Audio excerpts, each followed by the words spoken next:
Buenas noches, licenciado Juan Pablo Montesijar. Mi nombre es Estefania Lexartus Mesa, mi compañera Yasmin Lucina Manrique. Hoy vamos a exponer acerca del tema que nos ha tocado, es el diagnóstico diferencial de enfermedades linfoproliferativas con marcadores inmunológicos. Bueno, continuando, las enfermedades linfoproliferativas son trastornos caracterizados por la proliferación clonal y descontroladas del linfocito T, B o células NK en distintas fases de maduración.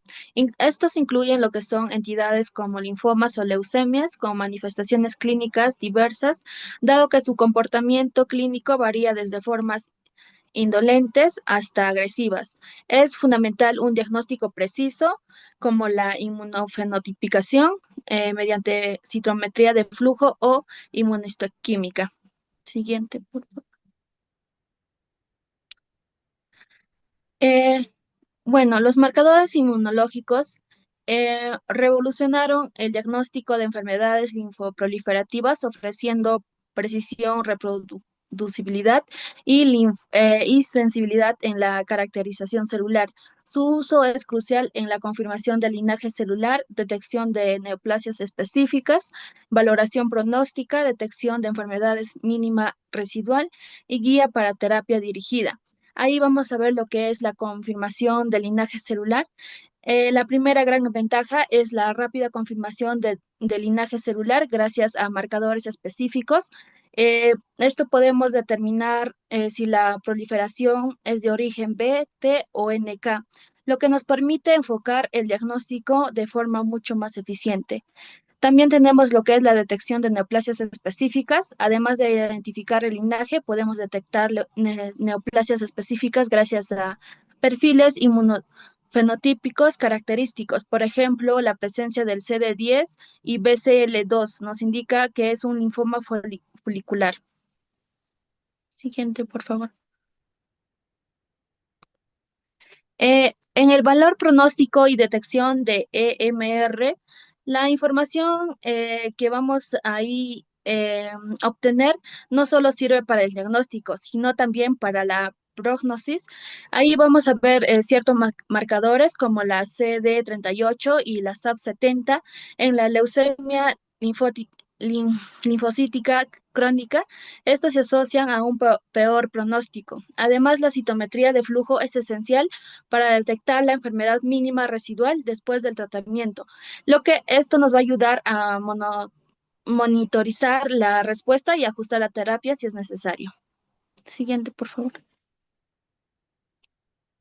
En las fases de la inmunofenotipicación, bueno, este es un método diagnóstico basado en la detección de antígenos específicos en la superficie o inferior de las células hematopoyéticas, mediante el uso de anticuerpos monoclonales marcados. Esta técnica permite identificar el linaje celular, el grado de madurez y la presencia de aberraciones inmunológicas. Y también vamos a tener lo que son marcadores inmunológicos. Estos son proteínas específicos como glicoproteínas, receptores o enzimas que se expresan en diferentes tipos de células del sistema inmunitario. Se clasifican con la nomenclatura CD y su patrón de expresión varía según el linaje celular, el estado de diferenciación o maduración, la actividad funcional o transformación maligna. Siguiente, por favor. En las técnicas empleadas tenemos lo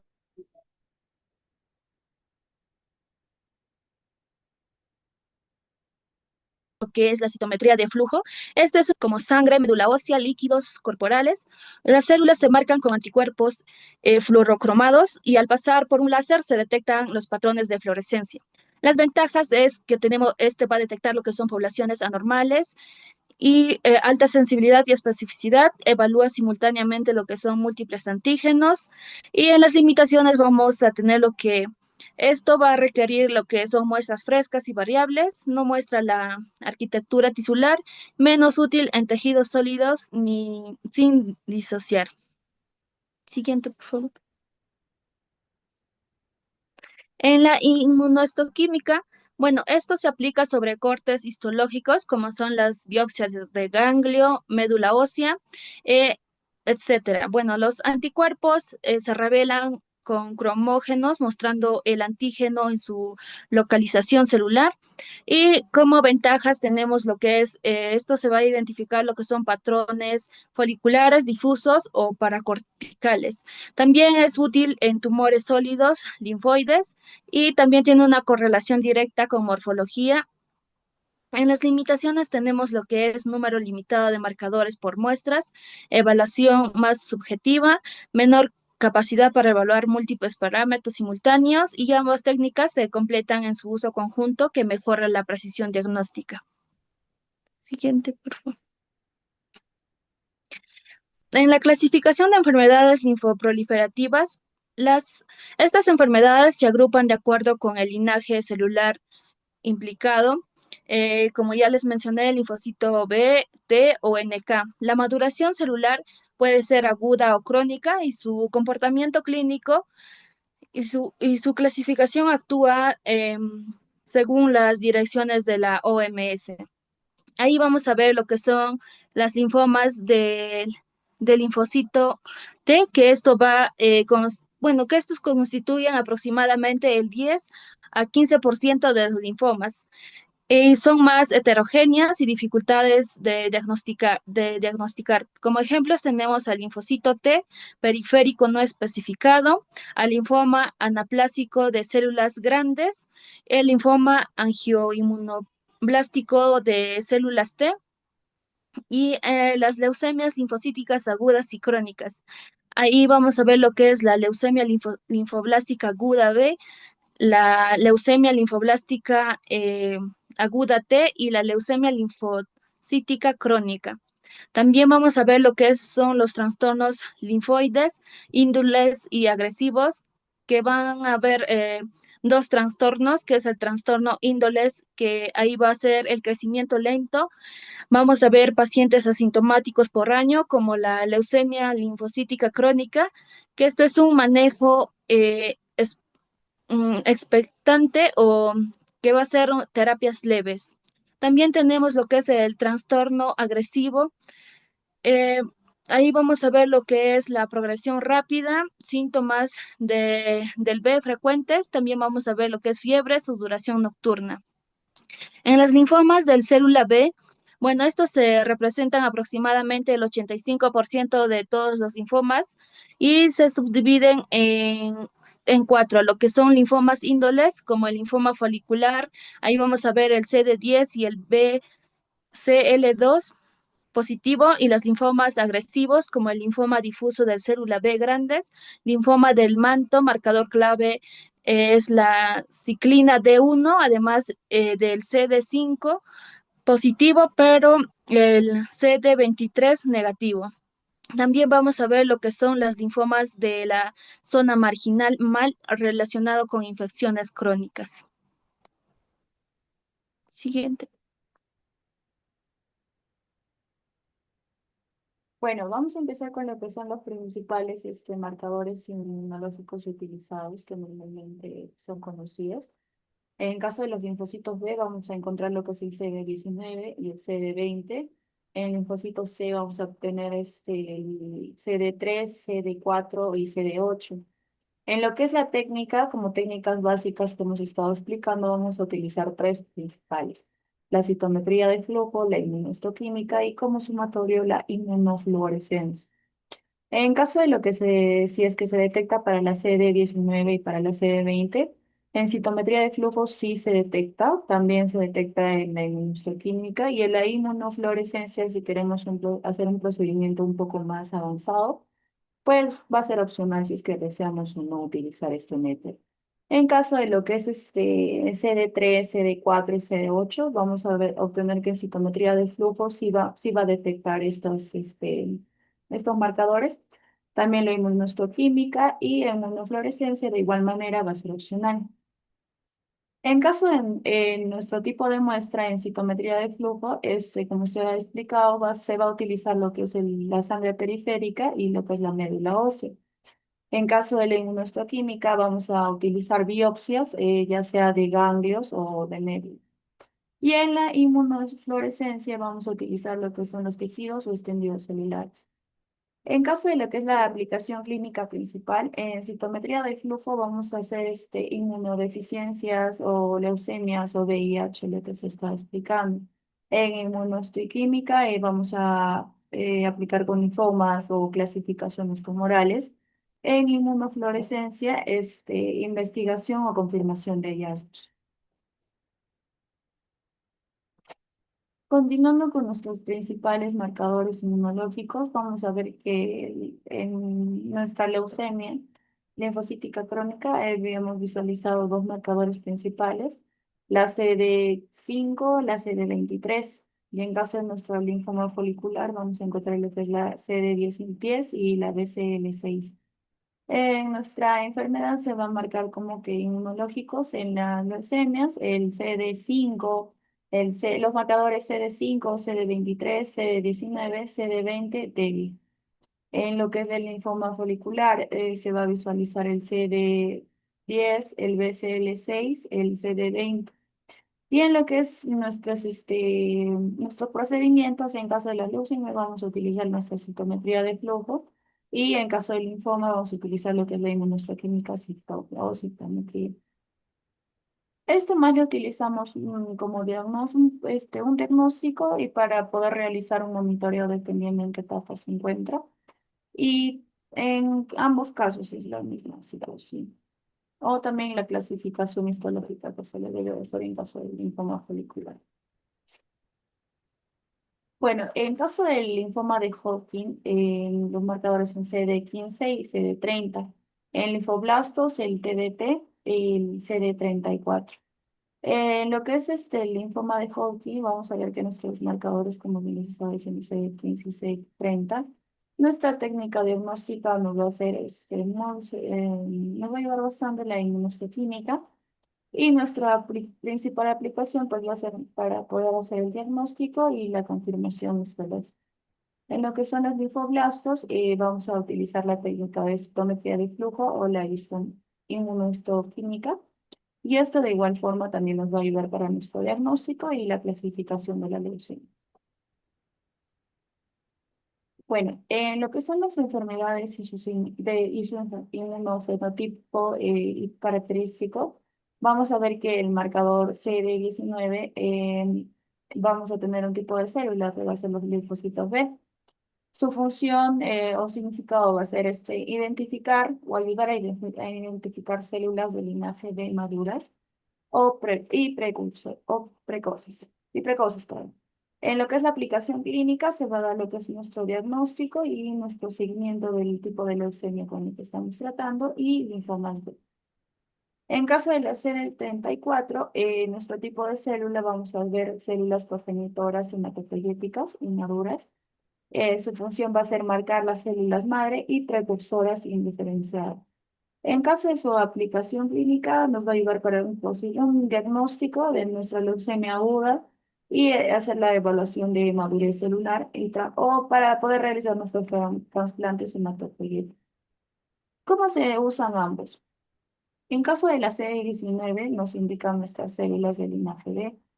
En caso de la 34, pues nos indica células progenitoras inmaduras que pueden ser precursoras del linaje B o linaje T.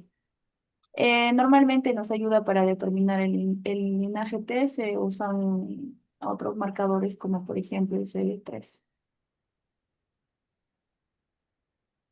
Bueno, en caso de nuestra evaluación de la madurez celular CD10, TDT y CD34, en tipo de célula vamos a ver en CD10 vamos a ver células linfoides en etapas tempranas. En lo que es el TDT vamos a ver células linfoides inmaduras. Y en caso del CD34 vamos a ver células progenitoras hematopoyéticas. Su función en el CD10 va a ser marcar nuestras células propulsoras, como está explicando del linaje B y T, también llamado CAIA. En caso de nuestro TDT, vamos a ver su función va a ser como una enzima nuclear presente en células progenitoras, linfoides y maduras. Y en caso de nuestro CD34, vamos a ver un marcador de células madre y precursoras indiferenciadas. En nuestra aplicación clínica en CD10 vamos a ver en nuestro diagnóstico de leucemias linfoblásticas y nuestra evaluación de madurez celular. En TDT vamos a ver nuestro diagnóstico de leucemias linfoblásticas agudas. Y en CD34 nuestro diagnóstico y clasificación de leucemias agudas y seguimientos seguimientos en trasplantes.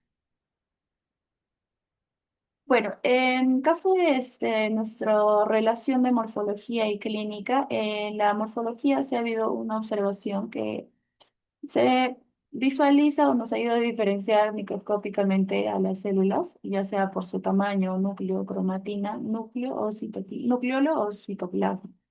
En la importancia de nuestro diagnóstico, pues nos va a ayudar a identificar si la proliferación es blástica, madura o atípica.